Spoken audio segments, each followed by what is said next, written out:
আছে AKM, Miraj gaming, তারাও আক্রমণ করেছেন, ড্যামেজ ডিল করতে পারছেন। মানিক একটু সামনে এগিয়ে এসেছেন।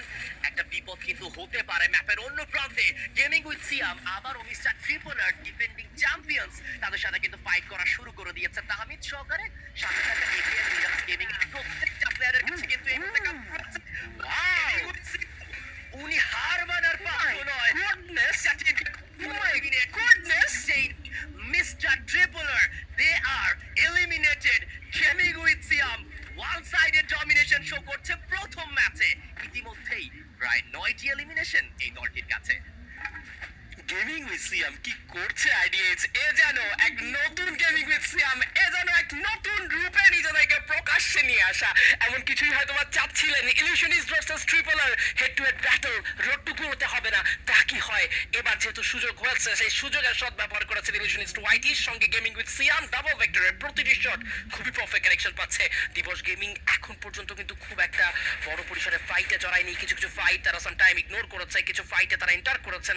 অন্যদিকে রক্সম্যান গেমিংকে দেখা যাবে বেশ কিছু line up previous road to Glory যদি আমরা বলি, লাস্ট ইয়ার যখন আমরা দেখেছি অনেকগুলো ইনফ্লুয়েন্সার তাদের দলে 3জন করে আসলে প্লেয়ার নিয়েছেন, ই স্পোর্টস অ্যাথলিট হোক কিংবা তিনি চুজ করতে পেরেছেন কন্টেন্ট ক্রিয়েটর। এবার কিন্তু প্রতিটা টিমে মাস্ট বি 2জন কন্টেন্ট ক্রিয়েটর খেলছেন।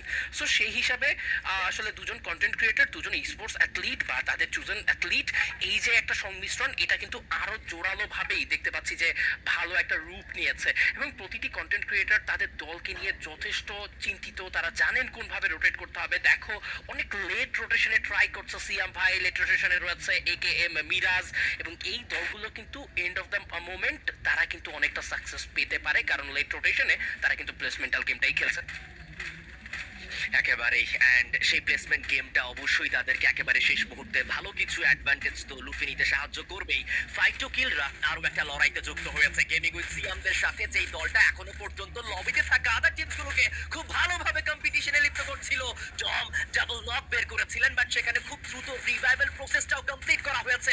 ফ্লিকার ম্যাপের অন্য প্রান্তে বিডি টপ ওয়ান তারাও লড়াই করে যাচ্ছে, বাট ফাইট টু কিল তারা এবার গেমিং উইথ সিয়ামদেরকে চতুর্দিক থেকে ঘিরে ফেলেছে। জম ইলিউশনিস্ট ওয়াইটিকে নক করবেন, মানিক ইনসাইডকে নক করেছেন, কিল করবেন কনফার্ম। ইতিমধ্যেই ফাইট টু কিল পুরোপুরি ভাবে থুমড়ে মুচড়ে দিয়েছেন গেমিং উইথ সিয়ামদেরকে।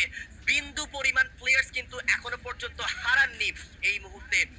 ফাইট টু কিলের কোনো ফাইট টু কিল পুরো টিম তারা সামনে থাকা দল গেমিং উইথ সিয়ামদেরকে খুব ভালোভাবে কিন্তু প্রেসার দিয়েছেন।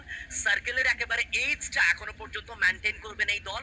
সামনে এখনো পর্যন্ত অনেকগুলো প্রতিকূলতা রয়েছে, সেগুলোকে যদি কাটিয়ে ওঠা যায় তাহলেই এই প্রথম ম্যাচে বুইয়া নেওয়া সম্ভব হবে।